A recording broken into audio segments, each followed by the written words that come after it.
ముందుగా సాక్షి ప్రేక్షకులకు నమస్కారం, అలాగే ప్యానెల్లో ఉన్న పెద్దలకి మీకు కూడా ప్రత్యేక నమస్కారాలు సార్. సార్ ఒక నిండు కొండ నిండా నీళ్లుంటే ఒక గ్లాసు నీళ్ళు తీసుకోవచ్చు. ఏమీ లేని బీజేపీ దగ్గరికి వెళ్ళి మేము మీతో పొత్తుకొస్తామని చెప్పడం ఎంత దౌర్భాగ్యం అంటే, ఇందాక మీరు విశ్లేషణలో చెప్పారు 0.84 ఓటు బ్యాంక్ ఉన్న వాళ్ళు ఈడ్చి కొడితే 5-6 పార్లమెంట్ స్థానాలు నిలబడతారు. మా అయితే 6 అసెంబ్లీ స్థానాలు 6 పార్లమెంట్ సెగ్మెంట్స్లో నిలబడే స్థాయి ఉన్న వాళ్ళతో పొత్తుల కోసం ఇల్లు దేహి అని ఢిల్లీలో కూర్చోవడం అన్నది ఎంత హాస్యాస్పదం అంటే ఇంకంతకన్నా గతి లేదు అని అర్థం. ఇప్పుడు బీజేపీ జాతీయ స్థాయిలో నరేంద్ర మోడీ గారు, అమిత్ షా గారు వైభవంతో దేశం అంతా కలకల్లాడుతుంది, ఎక్సెప్ట్ ఆంధ్రప్రదేశ్లో తప్ప. అంటే వాళ్ళు మనకు చూపించిన వివక్ష మీద నరనరాల్లోని ప్రజల్లో ఏం చేశారో అన్నది వీళ్ళు కూడా చెప్పుకోలేని నిస్సహాయ స్థితిలో ఉన్నారు.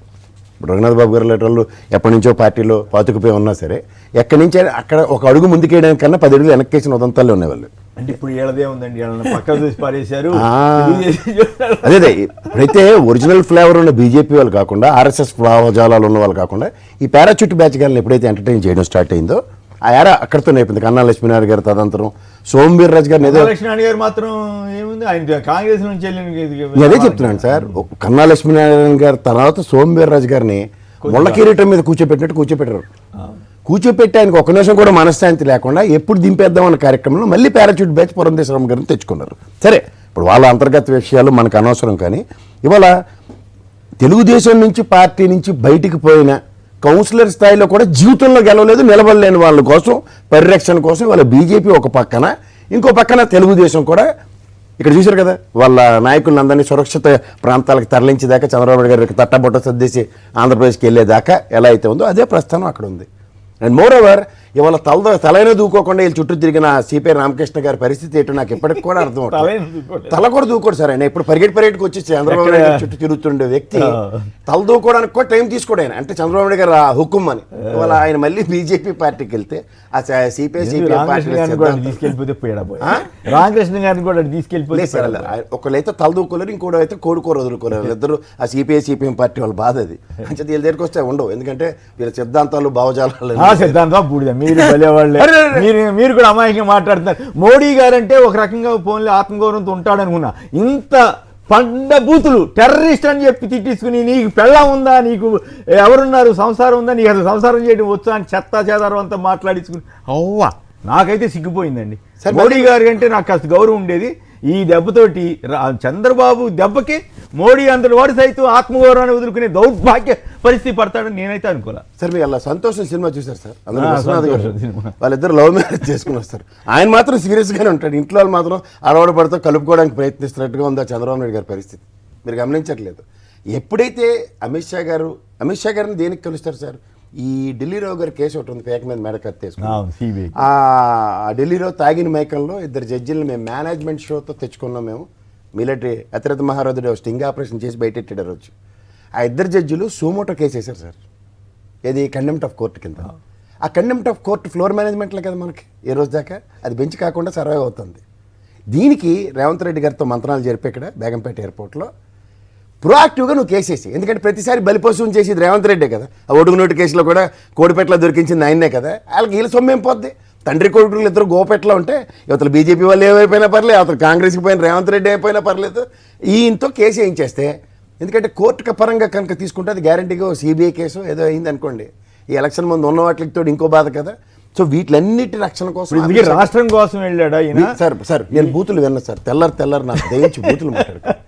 ఎందుకంటే రాష్ట్ర ప్రయోజనం నా దగ్గర ఒకటి, ఇప్పుడు నేను చెప్పా కదా బోర్డు లిస్ట్ చదివాను సార్ మీరు చాలా పెద్దవారు కాబట్టి పెద్ద లిస్ట్ చదివారు. 2 పాయింట్లే చెప్పొచ్చు. ఒకటి, ఫ్యాక్ట్ ఫైండింగ్ కమిటీ త్రూగా పాసిపోయిన లోడ్లింగ్ చెప్పినవాడు పవన్ కళ్యాణ్ తగుదనమ్మా సడక్కమని వెళ్ళి శంకెక్కేసేటట్లు బీజేపీకి. ఎందుకు ఎక్కారో బాబు అంటే, నన్ను ప్రశ్నిస్తారా, నన్ను ప్రశ్నిస్తే మీరు అందరూ కోర్టులను ఆలు తెరుతండి. ఓకే, ఇదంతా ఒక ఎత్తి అయితే దేశంలో ఉన్న ఎవరైనా సరే, మీరు ఎవరు ఈడ నాయకుడు ఆ నాయకుడు అని తేడా లేదు, ప్రతి అపోజిషన్ పార్టీని తీసుకొని చేతులు ఎత్తించి ధరం పోరాట దీక్షల్లో 13 జిల్లాల్లో నిలబెట్టాడు. మరి కర్ణాటక వేదికగా మొత్తం దేశంలో ఉన్న అపోజిషన్ పార్టీలు అర్థం బీజేపీ తప్ప అందరినీ నిలబెట్టి కూడా ఎంత అన్యాయం రాష్ట్రం జరిగిందని తెలిసి కూడా వీళ్ళు మనకు దమ్మిడి ఇవ్వలేదని చెప్పి కూడా ఇవాళ దేహీ అని పెరడతో పెంకెట్టుకుని వెళ్ళి అడుక్కోవడానికి వెళ్తున్నారంటే సిగ్గుందని అడగాలి సార్. అసలు ఫస్ట్ ఆఫ్ ఆల్ మీరు ఇంత డిబేట్ పెట్టి ఇంత రాష్ట్ర ప్రయోజనాల దగ్గర రాష్ట్ర ప్రయోజనాల్ని 5 సంవత్సరాలు గత 5 సంవత్సరాలు కలిపి మట్టి కనిపించిన వాళ్ళు వీళ్ళు అని తెలిసిన తర్వాత కూడా వీళ్ళ కోసం పొత్తుల కోసం అరువులు చేస్తారంటే ఎక్కడి నుంచి మొదలెట్టాలి తెలుసా సార్? గిరిజన యూనివర్సిటీ ఏది, కడప స్టీల్ ప్లాంట్ ఏది, పోలవరంకి 5 సంవత్సరాలు బట్టి రూపాయి నిధులు ఎందుకు కేటాయించలేకపోతారు, ఎందుకు ఇవ్వట్లేదు? ఇది ఏమైనా మీ కింద ఆంధ్రప్రదేశ్ ప్రజలను ముఖ్యమంత్రులు ఎన్నుకున్న వాళ్ళు కూలి పనులు చేయడానికి మీరు ఏమైనా అనుకుంటున్నారా? అదే రైల్వే జోన్ సంగతి ఏమైంది? వీటిలేవి ఒక్కటి కూడా డిమాండ్ అనేది ప్రాతిపదిక కింద పెట్టకుండా పవన్ కళ్యాణ్ అడుగుజాడల్లో ఇది ఎక్కడ దౌర్భాగ్యం అండి? 42 సంవత్సరాల పార్టీని పెద్ద ఆయన దగ్గర నుంచి తీసుకుని దాన్ని సాకుతున్న పార్టీని 45 సంవత్సరాలు చెట్టుకేళ్ళు వచ్చినట్టు ఎమ్మెల్యే నాకు జాతీయ చక్రాలను తిప్పింది కన్వీనర్ స్థాయి ఉన్న ఎన్డీఏలో ఇవాళ దిక్కుమాల దౌర్భాగ్య స్థితికి దిగజారిపోయి అడుక్కుంటాను నన్ను ఒకసారి కన్సిడర్ చేయండి అంటే 27 పార్టీలు మొహం చూడని రాజ్యసభని పార్లమెంట్లో కూడా వీళ్ళు ఎంటర్టైన్ చేస్తే ఇంతంత అనుభవం కనీసం దేకట్లేదంటే ఏమని చెప్పాలండి? వీళ్ళకి సిగ్గు సరం మాన మర్యాద ఏమైనా ఉందా? పైపచ్చి వీళ్ళకి చేతకాక కనకమేళ్ళతో చెప్పిస్తారా?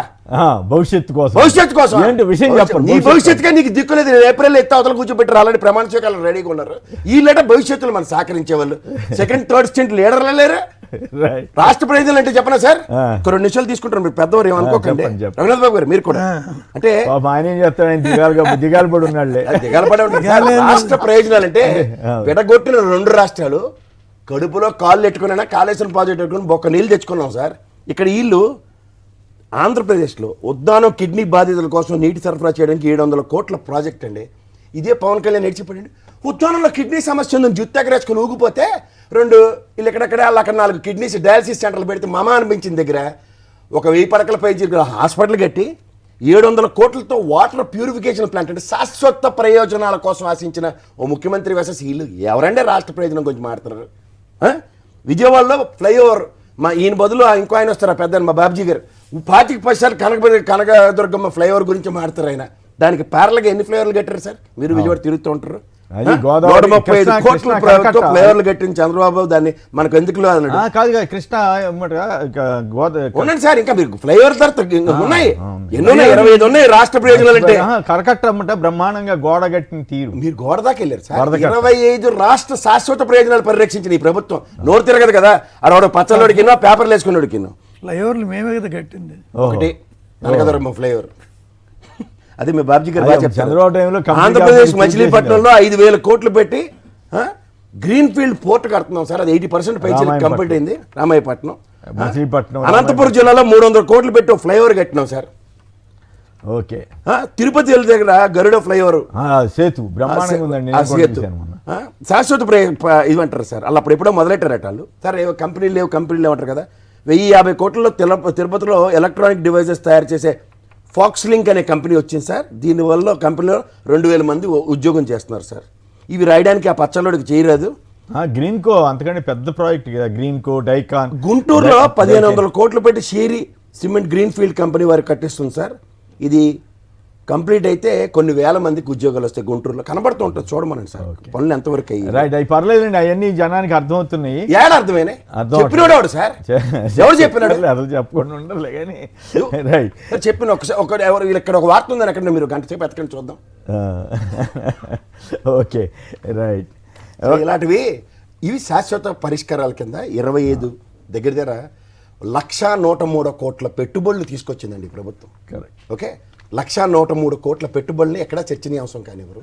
అండ్ మోర్ ఓవర్ అది పాయింట్ ఏంటంటే చర్చ డైవర్ట్ చేయటం. రెండోది బళ్ళు బాగు చేయటం కానీ ఆసుపత్రులు బాగు చేయటం కానీ ఇవేమి రాకుండా చూడాలనేది వాళ్ళ ప్రయత్నం. మీకు ఇంకోటి చెప్పనా సార్, ఇంతింత దేశమే ఆర్థికంగా పురోగతి సంతరించుకోవడానికి వ్యవసాయ ఆధారిత దేశం అన్న దగ్గర 52,780 కోట్ల వ్యవసాయ ఉత్పత్తులను కొన్నారు సార్ 5 సంవత్సరాలు. వీళ్ళందరూ మనందరూ కలిపి ప్రభుత్వం ఇస్తే ఈ ప్రభుత్వం ఇప్పటికీ 72,614 కోట్లు కొంది. రైట్, ఇవన్నీ చేస్తున్న ప్రభుత్వానికి వీళ్ళట పొత్తు కట్టుకొని వచ్చి వీళ్ళు బాధ అంతా వేయట్లేదు. వీళ్ళు ఆల్రెడీ ఓటమికి ప్రిపేర్ అయిపోయి అలా మిషన్లు ఏవో మేనేజ్ చేస్తారు. రేట్ సార్ ఇప్పటిదాకా మీరు గెలుస్తుంది మిషన్ల మీద, ఇదే ఒప్పుకోండి. అట్లీస్ట్ మీరు మిషన్ల మీద గెలుస్తామని చెప్తే బీజేపీ తెలుగుదేశం ఒకటని చెప్పొచ్చు. వాళ్ళు చెప్తుంది అదే కదా సార్, మా ఓటమికి మిషన్లు కారణం. అప్పుడు రాజశేఖర రెడ్డి గారు అసెంబ్లీ సాక్షిగా చెప్పారు. ఎంతసేపు ప్రజలు ఓట్లు లేకపోతే మీరు ఓడిపోతారు, కన్జ్యూమర్ తిట్టినట్టు తిడుతుంటారు. మీ వల్ల మేము ఓడిపోయాం. పవన్ కళ్యాణ్ తిడతాడు, జనాన్ని తిడుతుంటారు. అది